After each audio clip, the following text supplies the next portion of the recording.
for letting us know. Yeah, do let us know where you're from in the chat box if you would like to do that.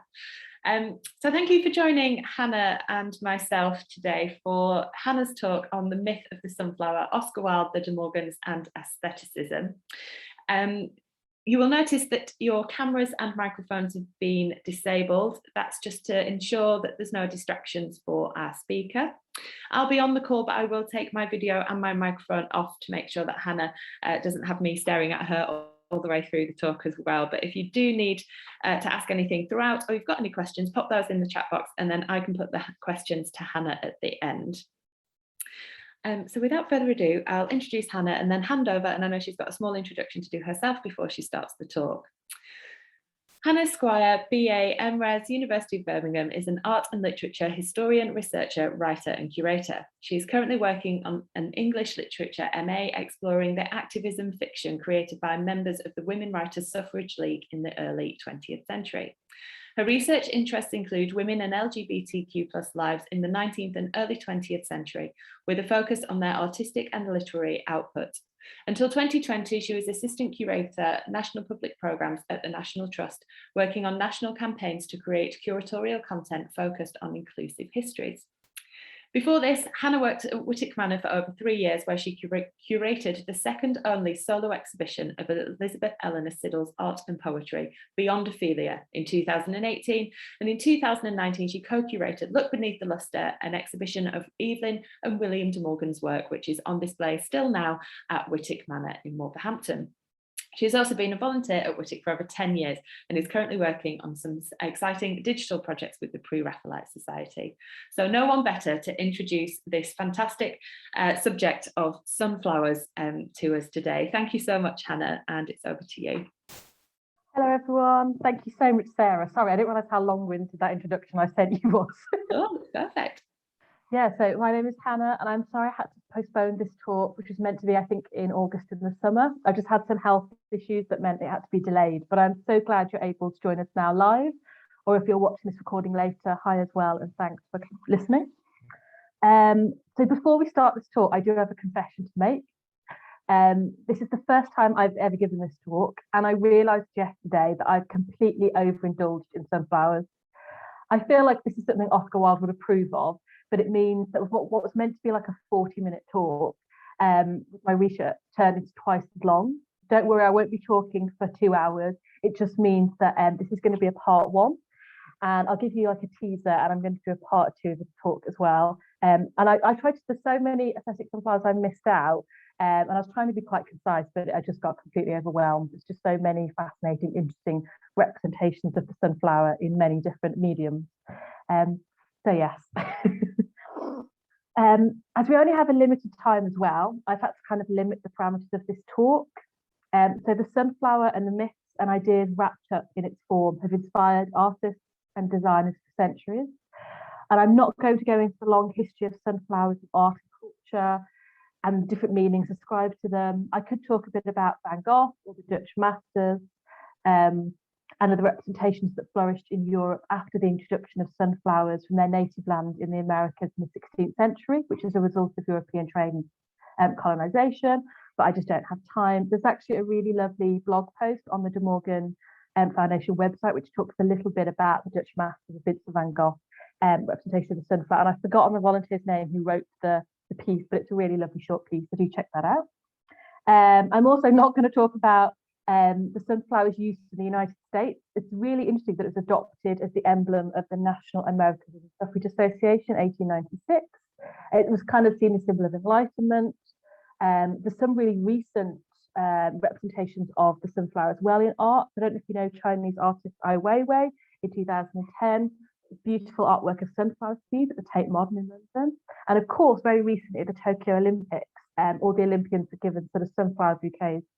But there's just so much, I can't go into any of that.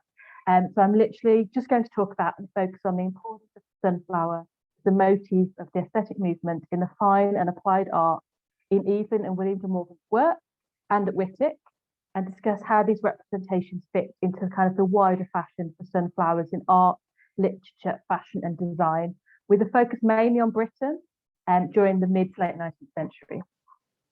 So this photo on this first slide, if you don't know Wightwick, this is the Great Parlour at Wightwick, and there's some beautiful sunflowers from the garden that I just thought I would include as the first image.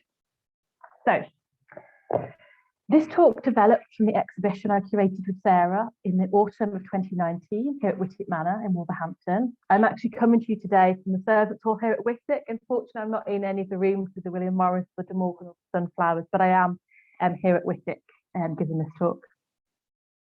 If you don't know Wightwick, Wightwick is now owned by the National Trust. It was given to the National Trust in 1937 by Jeffrey and Rosalie Mander. And I took this photo on the left a few weeks ago when it had a rainbow halo over it, which, considering the amount of rainbows in Evelyn De Morgan's artworks, it's kind of a motif of her work. I thought it was kind of perfect for this presentation. On the right there, you can see a photo of the exhibition, Look Beneath the Lustre. It's actually in a separate building to the manor in the Wightwick Gallery, and it'll be here, as Sarah said, for the next few years if you are able to visit or haven't visited yet. So when I began working on this exhibition with Sarah, I really wanted to make the connection between the De Morgans, the De Morgan Foundation, their collections, and Wightwick Manor itself and the family, to really root the exhibition in the Mander story, collection, and history. Therefore, I came up with the idea of focusing the exhibition on the stories behind the artworks. So when Jeffrey and Rosalie Mander, the owners of Wightwick, who gave it to the National Trust, acquired artworks and other pieces for the manor, they chose them for their significance in the stories they could tell about the Pre-Raphaelite and aesthetic movement, kind of the influences, ideas, and connections more than for their purely visual appeal. So it kind of made sense to focus on the stories behind the artworks and the ceramics. And one of the themes in this exhibition is looking at inspiring movements, particularly how the aesthetic movement inspired both De Morgan's and Wightwick's collections. So Wightwick is a house of the aesthetic movement.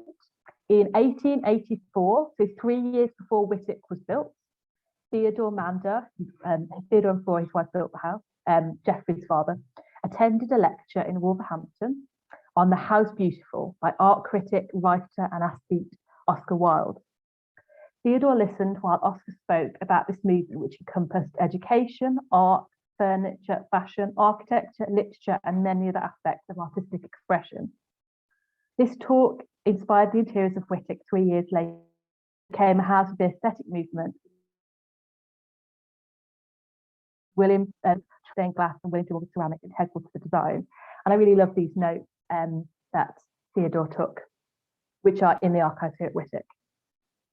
Okay.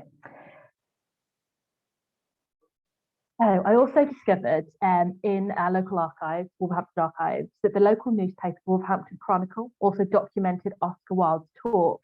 This is only a small part of the article. It's a really fascinating article because basically the first section is just all about Oscar Wilde's appearance, his mannerisms, his fashion. It's like something out of Hello magazine. It's really interesting. And in this, they call him the apostle of aestheticism. And Wilde really became the proponent and living embodiment for some of the aesthetic movement. So I thought, for anybody that doesn't know, I just briefly kind of talk about what the aesthetic movement was. So the aesthetic movement in Britain kind of ended around 1900, and it rejected the industrial age and mass production, aiming to escape the ugliness and materialism of the age by focusing on creating beautiful art that didn't require a deeper meaning. And there's that famous phrase, art for art's sake. They believed art was not about conveying morals or messages, but was about appealing to the senses, and the sensory experiences is kind of really important in their work. Rossetti and Whistler were the pioneers of the movement beginning in the 1860s, and artists and designers such as William Morris and William De Morgan also sought to eradicate the snobbery of the fine arts of paintings and sculpture over the decorative arts of ceramics and furniture with their really beautiful high quality designs. So in a sense, your house was to be a beautiful work of art itself. Later in the century, Wilde's lecture tour that began in the United States in 1882 and then later came to the UK and obviously to Wolverhampton, acted as a kind of catalyst for defining and promoting the movement widely.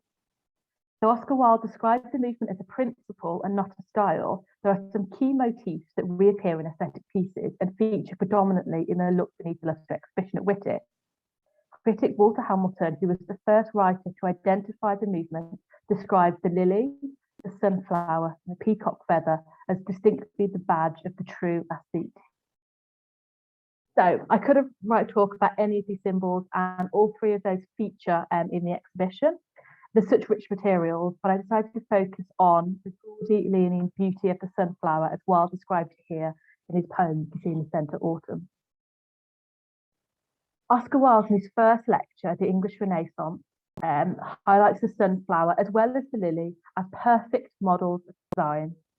There is no flower so purely decorative as the sunflower. It is so perfectly adaptable for decorative art because its form is definite and perfect.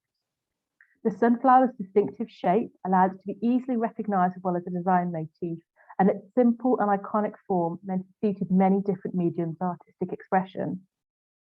Its bold use of yellow and green also were adopted by the movement as important colours. The sunflower, so bright and bold flower that follows the sun, the shining sun, was also a popular metaphor for the aesthetic artists who pursued pleasure and beauty. In the Victorian language of flowers, it was the sunflower was also believed to signify adoration and aesthetic longing and unrequited love, which originated in the myth of Clytie, which I'm going to talk about in part 2 of the talk when we talk about Evelyn and other artists' depictions of Clytie.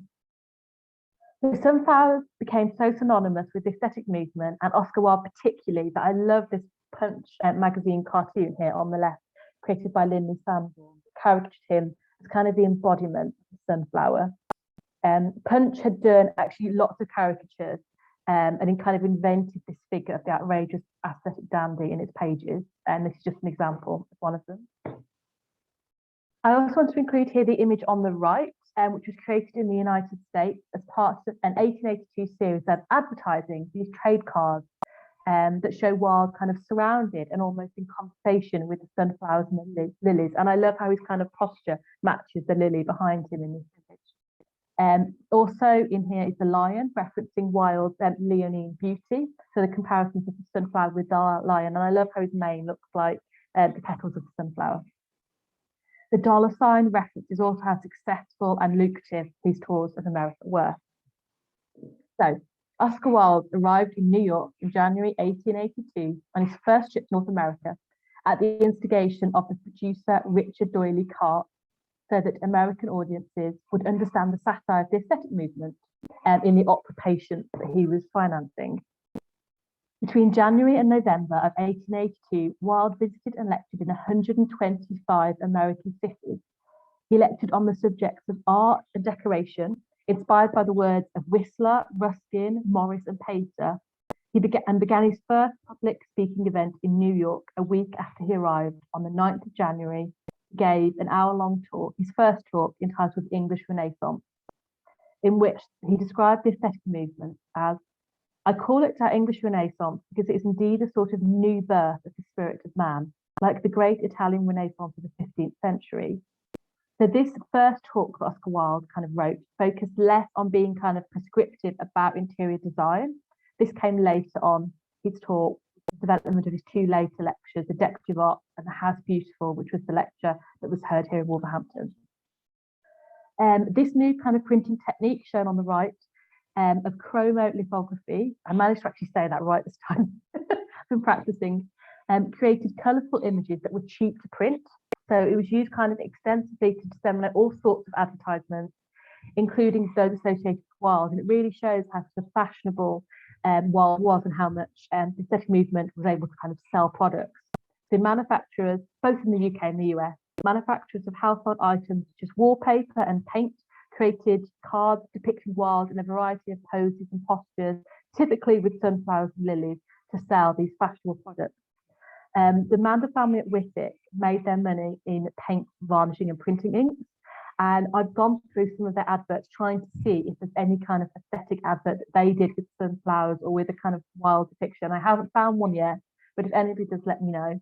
I was trying to find that link back to the Mander family here at Wightwick. So, such did the flower become the symbol of aestheticism in 1880s United States, that after Wilde's successful tour there, a sunflower was named after him, and a craze for planted sunflowers swept the UK and the US. Before I move on to the next slide, I just quickly want to say as well that when I was researching representations of Oscar Wilde, there are some very racist caricatures of Wilde as a person of colour in some of the newspapers. So I would kind of caution, if you Google these images, there are some really quite deeply disturbing ones. And I think a discussion of these representations of Wilde and aesthetic movement is really important to have, but they're kind of not the scope of this lecture, as I think this would require a full hour to sensitively kind of discuss these representations. But I did want to mention that there are those as well, unfortunately. So just a few more representations of Oscar Wilde for the Sunflower. Interestingly, on the left here, this is the satirical cartoon of Oscar Wilde as Narcissus. Questioning his kind of Oscar Wilde's self-absorption and desire for kind of his recognition and his publicity. There's a criticism that's kind of levelled against Wilde.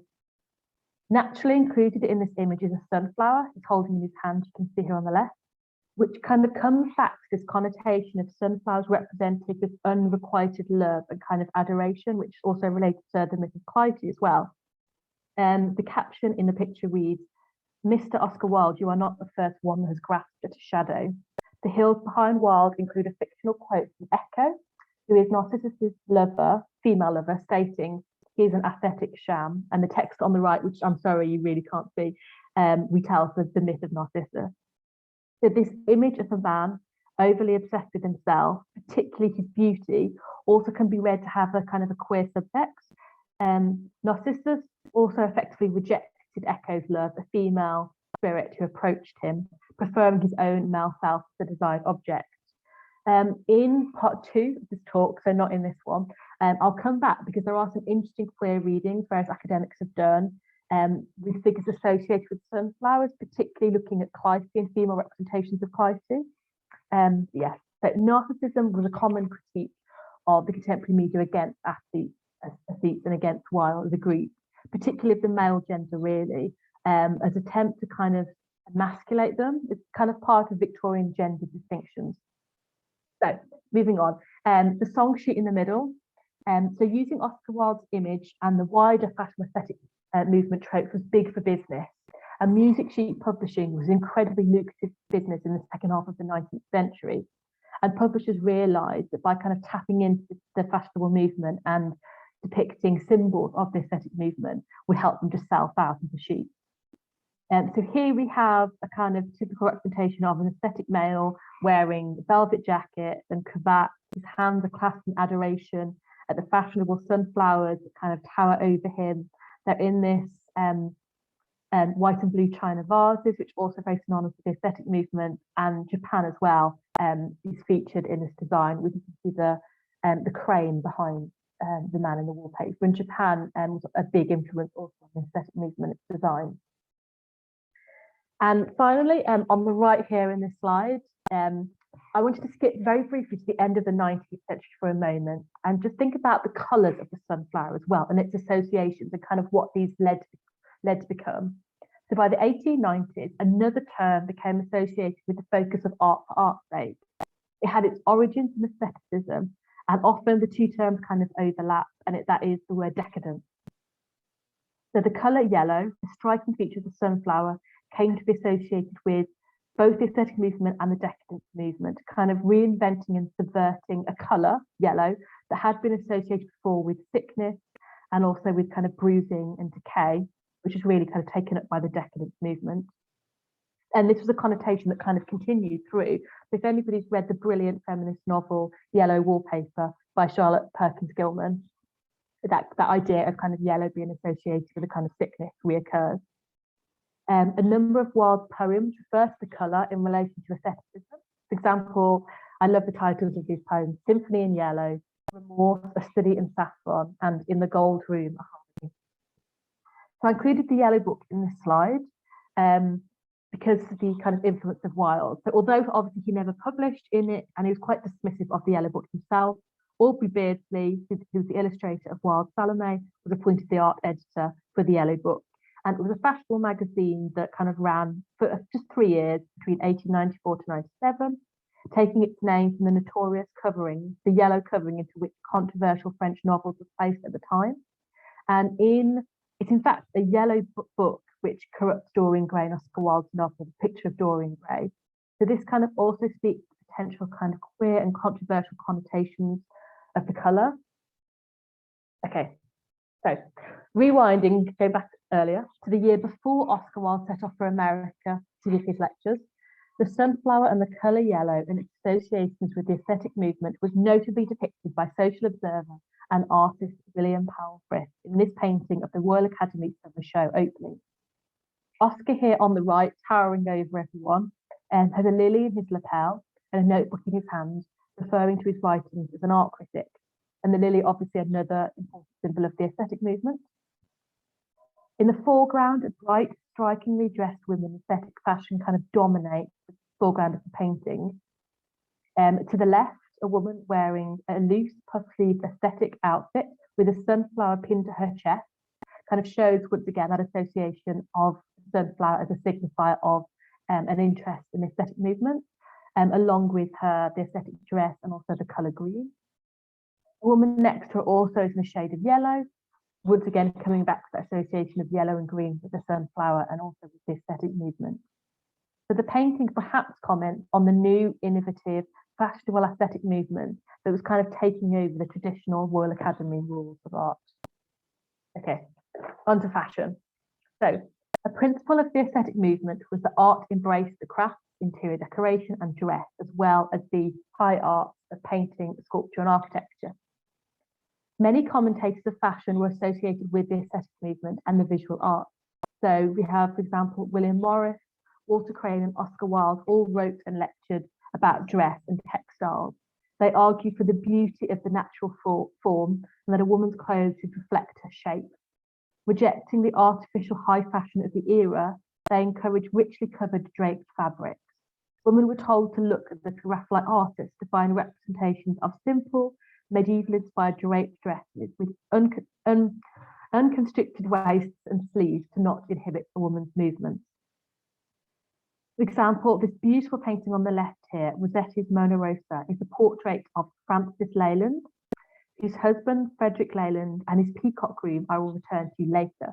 So Leyland was a Liverpool shipping magnate who, with his wife, collected aesthetic art voraciously. This portrait includes many kind of key motifs of the aesthetic movement.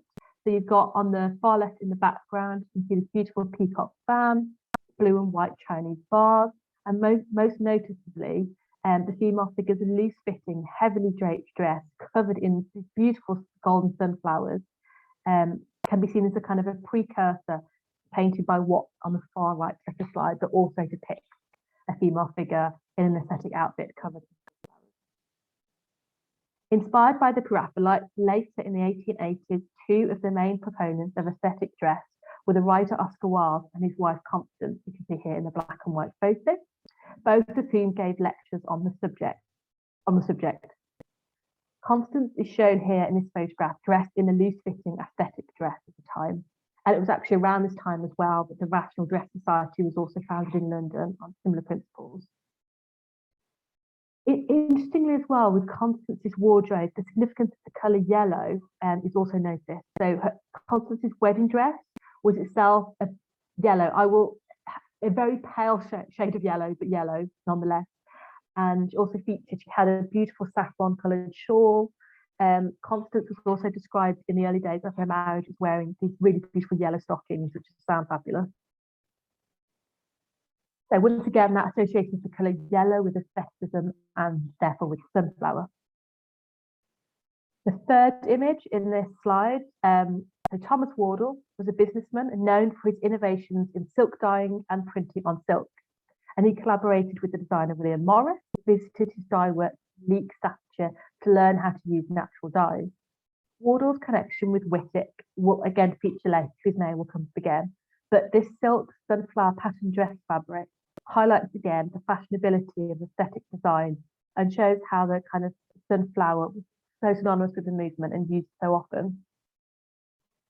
So on the far right, Watt's painting of Madeline Campbell, the Honourable Mrs. Percy Wyndham, is a quintessential representation of aesthetic dress again, in this distinctive green and yellow colours, loosely fitting, generously draped over a figure with once again an added sunflower motif, secures its kind of fashionable association to the contemporary viewer who would have read this as an aesthetic dress.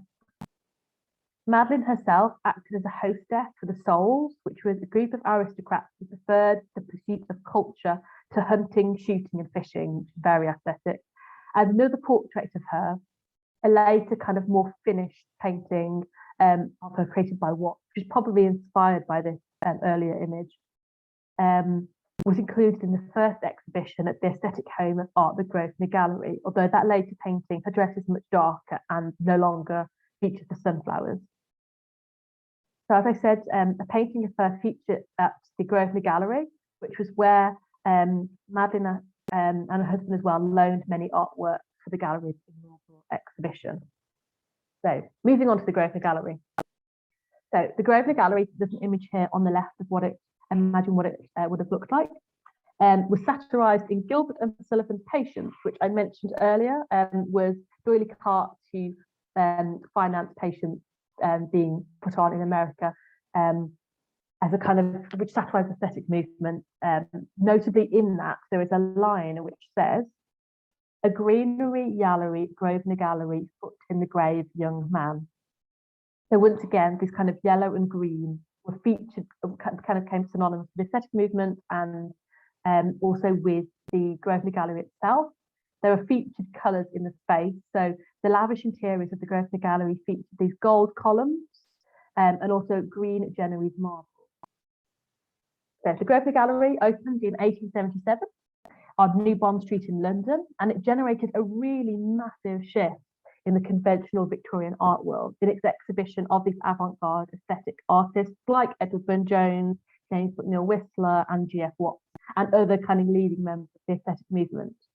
The first exhibition in 1877 was a sea change in the art world, and some, like Oscar Wilde, who reviewed it for the Dublin Review, recognised its kind of dramatic importance.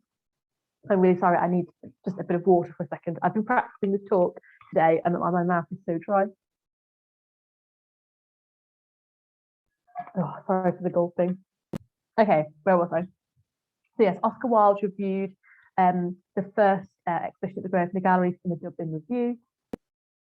Its unique methods of display, its invitations to exhibit, it's also crucially its support of women artists and stunning building and interior decoration, marked its ties to the aesthetic movement and its challenge to the authority of the Royal Academy. The Grosvenor invited artists to exhibit. It was a commercial gallery, there was no membership, and the invitations were based on style. So that some members of the Royal Academy, like Frederick Lord Leighton, who later became the president of it, also exhibited there as well.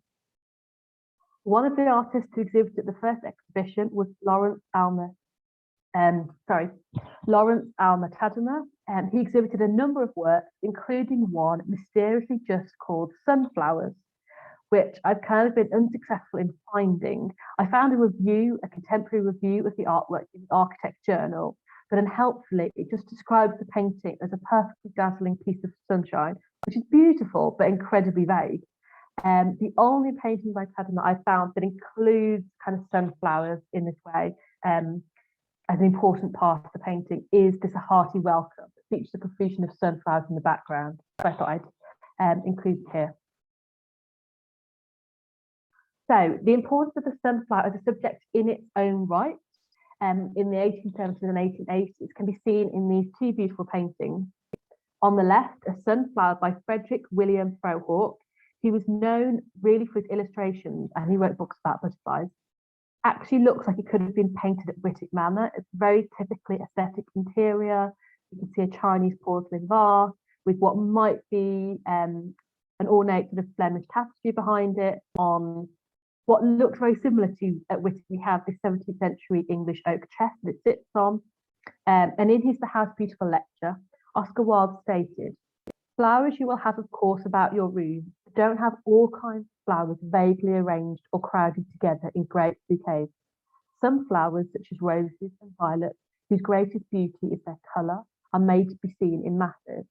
But flowers which are perfect in form should be placed singly so that they can hang naturally as they are seen upon their stem."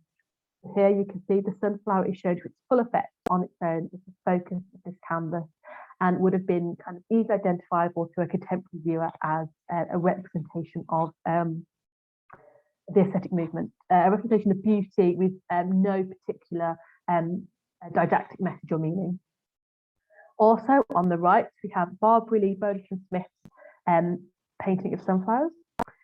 She was an artist associated with the Press-Light movement, and she's also an activist who helped establish the Society of Female Artists in 1857 in Britain, and was instrumental in establishing Girton College, Cambridge for women. And this painting actually features in their collection. He was a student of Press-Light artist William Holman Hunt, and was a friend of Dante Gabriel Rossetti, one of the kind of founders really of the aesthetic movement. So this painting of sunflowers kind of takes them out of the domestic setting and plants them firmly in the outdoors, a symbol perhaps of the changes and freedoms aestheticism advocated.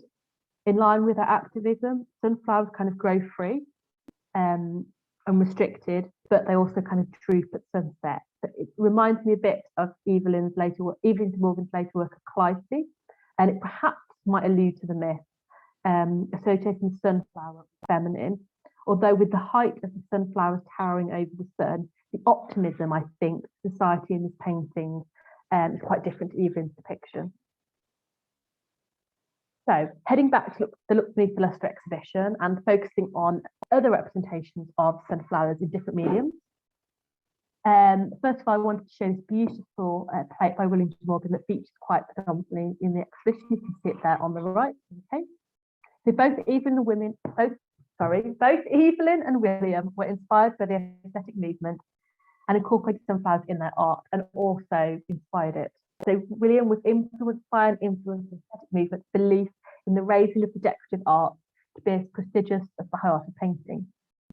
William de Morgan was a highly imaginative and innovative artist and creator. He produced thousands of designs for tiles, vases, dishes, as well as experimenting with the technical aspects of production.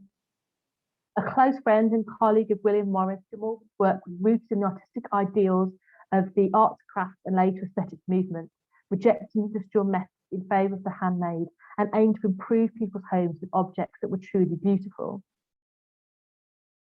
Aesthetic artists were also inspired by the styles from Japan and India, ancient Greece and the Italian Renaissance, and this influence is also shown within the exhibition. The influence of the aesthetic movement on William de Morgan's ceramics can be seen in his use of a number of sunflowers, peacock feathers, and also his Turkish and Japanese inspired design. I really love this kind of bold, bright dish, created sometime in the 1880s, so kind of during the aesthetic movement. It has the beautiful symmetrical design of 4 yellow sunflowers in kind of stark contrast with dark. Quite a sort of a bold piece. So de Morgan kind of reworked and redesigned the sunflower motif in his work. It's definitely kind of a reoccurring flower that he comes back to often. So I incorporated some of these tile designs in the exhibition. If you've been in the drawers, there's some of the sunflower representations in there.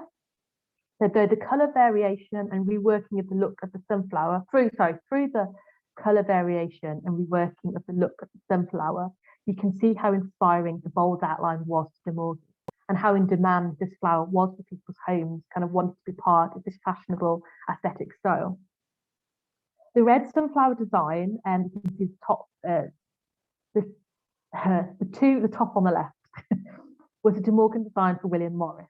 Later, I have more William Morris designs featuring the sunflower to show you in lots of different mediums. Morris had not been very successful with ceramics, and William began creating tile designs for Morris & Co.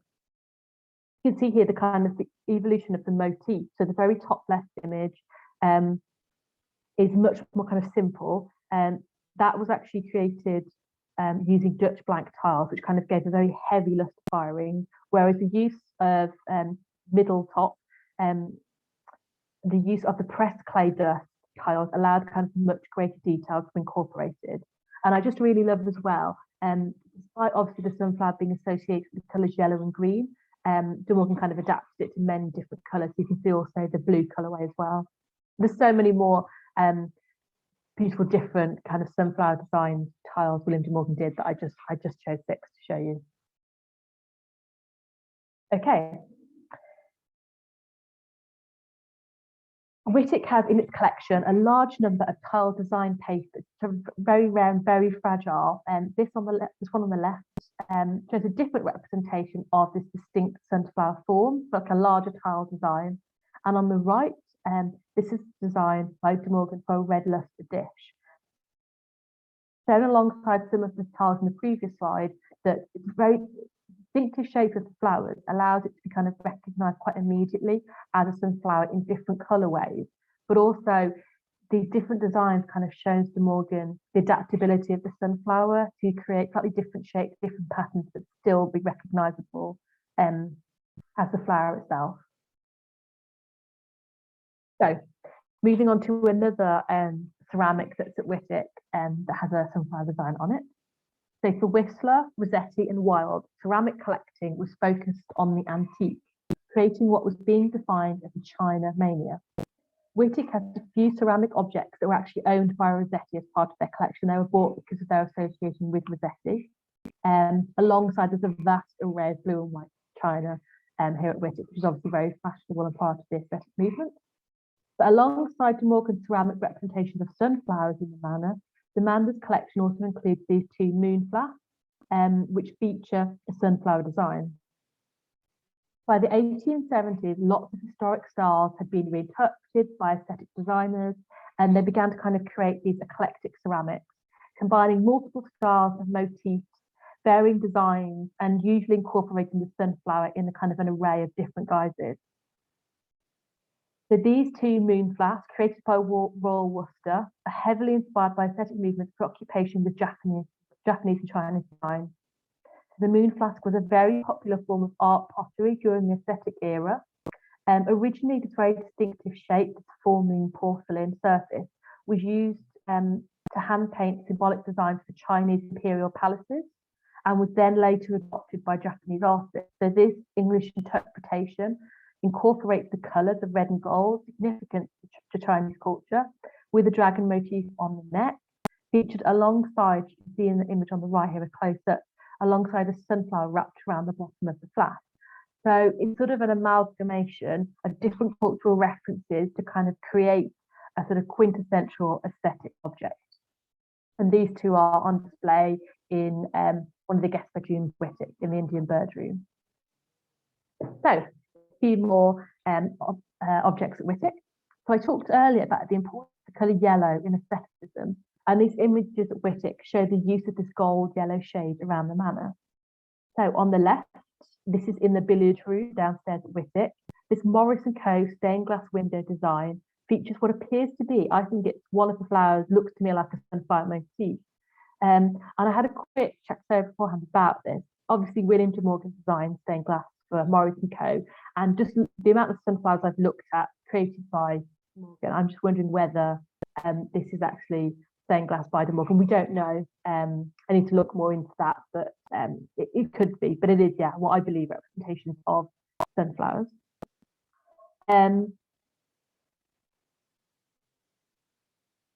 Yeah, so these stained glass windows were actually bought by the Mander family for Wightwick from the Wardle family. Now, if anybody remembers earlier, I mentioned Thomas Wardle, who manufactured the sunflower silk fabric when we were talking about fashion.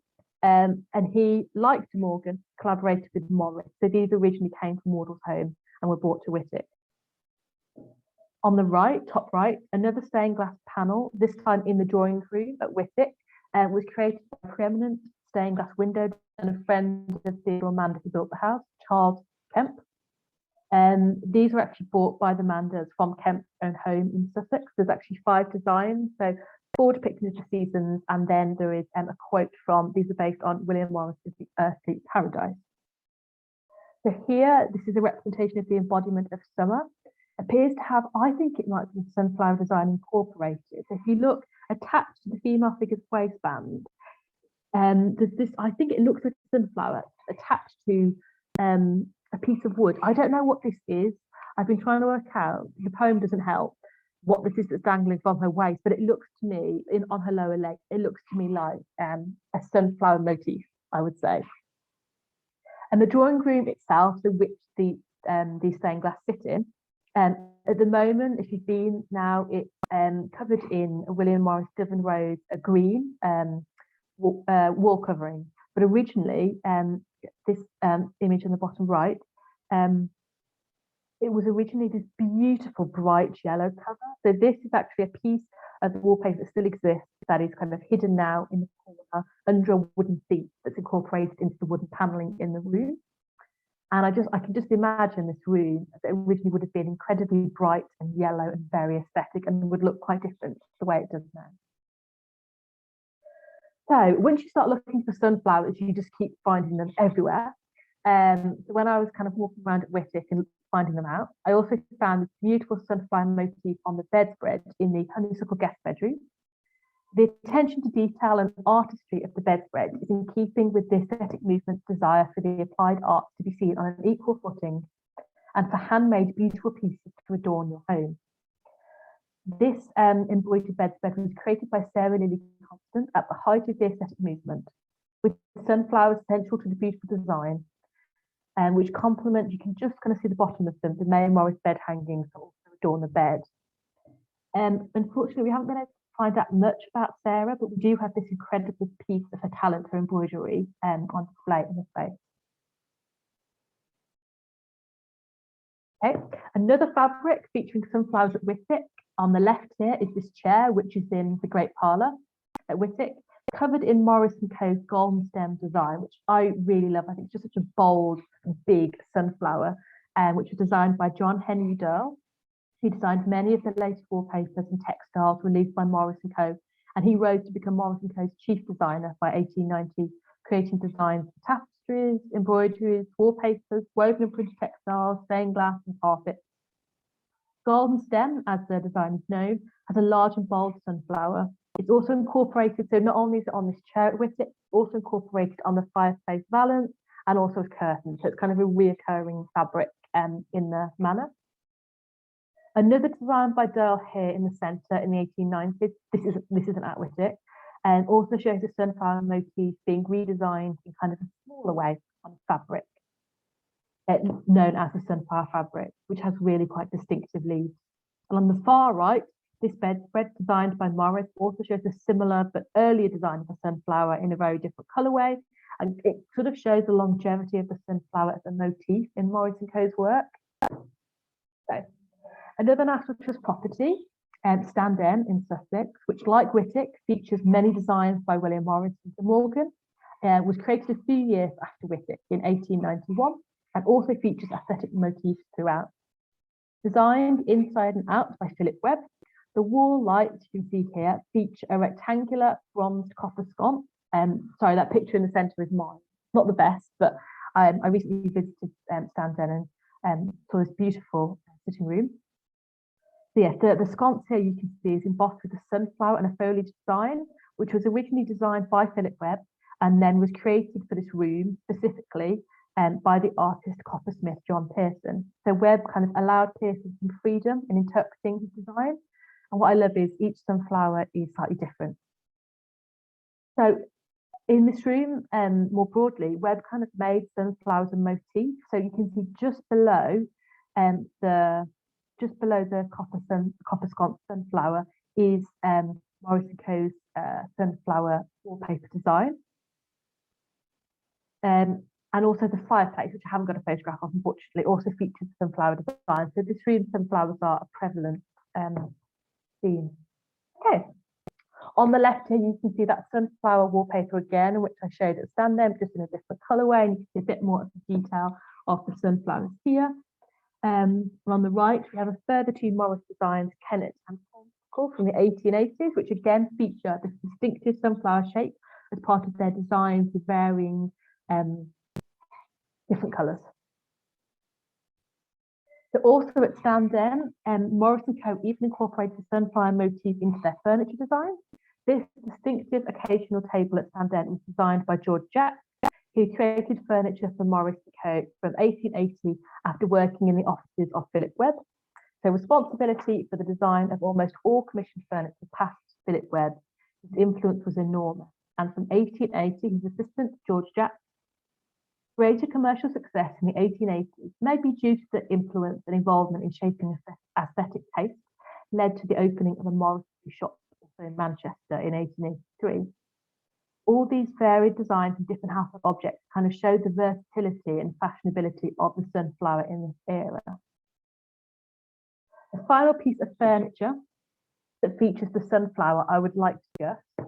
Oh my goodness, sorry, I just noticed the time.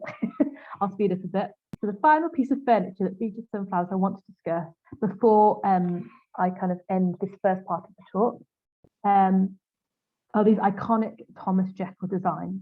Jekyll, who moved to London in 1858, career flourished with his introduction to Rossetti, Whistler and Godwin, and his artistic direction changed to embrace aestheticism.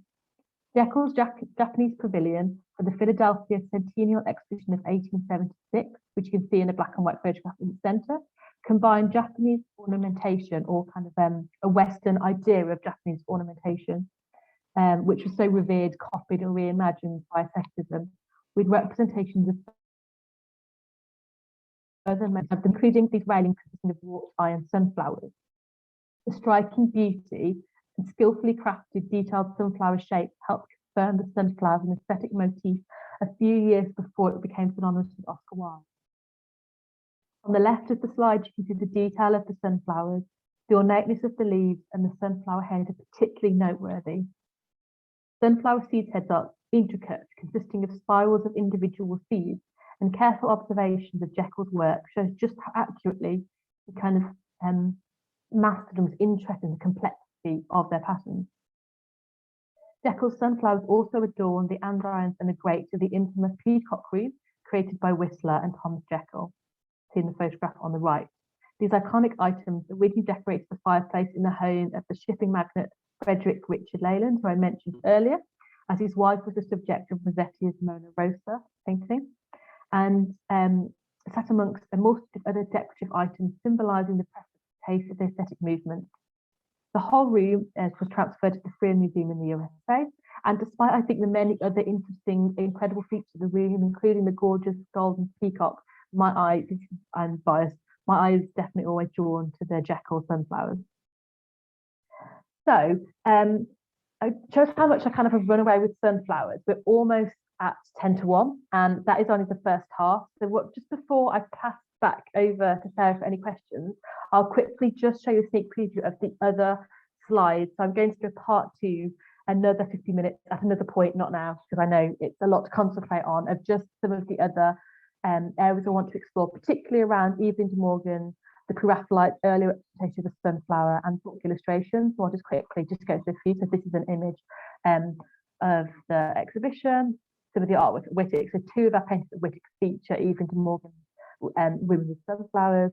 Some of the representations of Clytie I'll go through, and just some other representations by the Pre-Raphaelites of the sunflowers in stained glass and in book design and in poetry. So yeah, so that's, I obviously got very carried away, and I'll come to that another point. So if anybody wants to hear more, I will do a second talk. But yeah, that's the end of the first half. I will stop speaking now. So thank you all so much for listening. I really appreciate handle this research.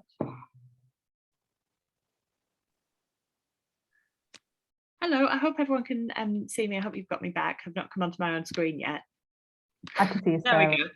Thank you so much, Hannah. That was brilliant. It's such a, I think, interesting way to look at these movements, rather than starting with the sort of historical side of it and talking, you know, about lots of dates and names, but to go right into the centre of it with this emblem of the sunflower and then unpick it from there. I think it just really adds something to our understanding. And like you say, once you start looking for them, you just don't stop. And there really were this sort of huge part of the aesthetic movement. So that was just a really lovely talk, and I'm definitely excited for the second half of that. Thank you for doing so much research. Some lovely comments coming in. Joanne says her eyes have been opened, and Lucy saying that was absolutely fascinating. Of course, if people do have any questions for Hannah, please feel free to type those in the chat box. I have something that was it's not quite a question, more of a comment, but it was when you showed the slide of Standen with the Pearson copper Yes. lamp light shade. So I've got loads of the chat box and things open, so I have to see them. Yeah, it really struck me that that was very, very similar to the towel paper of William de Morgan's Sunflower. Yes, I hadn't noticed that, Sarah. That is, yeah, definitely. Let me go back to see that. Yeah, if you go back again. Yeah. Yes, I know what you They're mean. really similar, aren't they? So I it's hadn't noticed just that. interesting to think that obviously, you know, it's one of these talks that opens our eyes to the fact that artists were so interconnected, and always taking references from other artists whilst building up their own individual style. So even though it's the emblem is obviously the thing that was being shared so much, it's the way that they're being presented to us which were intended to sort of create that uniform movement and the look of it. So yeah, thank you for finding so many different sources of sunflowers, and we can start to put all of those together. So a very practical question, thank you Mary, is when is part 2? We haven't decided yet, it'll probably be in the new year now, so we'll just email out through the Eventbrite channel that you got the link for today's talk to let you know. Yes, yeah. So I only told Sarah literally before this talk today, like, sorry, just to let FYI, there's a part 2 because I got very carried away. So yeah, it's only told her today. So yeah, the new year, definitely. Be great to come back. Oh, also, if I flick to my side for my email address, and if anybody thinks of any of the questions, like, do please feel free if you want to contact me or the De Morgan Foundation, either or. But yeah, there's just my email. Yeah, because I love talking about sunflowers, as you can tell. So please do ask anything you think of later. I'm just so glad I'm at Wightwick. Nobody's kind of walked in the room, or like there's been no noise. So I'm just very glad at that. I wish I could be in like a more exciting room for you all, but it's open to the public, so never mind. In front of Clytie for the next one, Hannah. Yeah.